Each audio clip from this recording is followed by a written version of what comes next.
By the mid-18th century, 13 English colonies had been firmly established along the Atlantic seaboard of North America. These settlements attracted a diverse array of people: landless peasants in search of opportunity, religious dissenters fleeing persecution, ambitious traders, and fortune seeking entrepreneurs.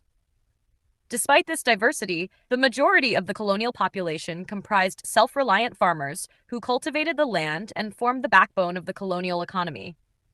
Modest industries had begun to emerge, producing goods such as wool, flax, and leather.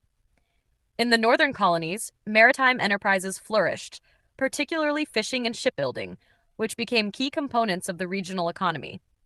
Meanwhile, the southern colonies witnessed the rise of expansive plantations, akin to feudal estates, where lucrative cash crops such as tobacco and cotton were cultivated through the forced labor of enslaved Africans, marking the entrenchment of the transatlantic slave trade in the colonial social fabric. Politically, each colony possessed its own locally elected assembly, comprised of representatives chosen by those deemed eligible to vote. These bodies held limited autonomy, enacting laws on local affairs and imposing taxes within their jurisdictions. Nevertheless, ultimate authority resided with the British Crown, whose growing interference became a source of mounting resentment.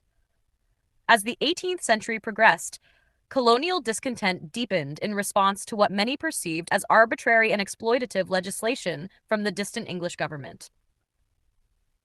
This mounting dissatisfaction gradually gave rise to a collective colonial consciousness, one increasingly aligned with the ideals of self-governance and liberty.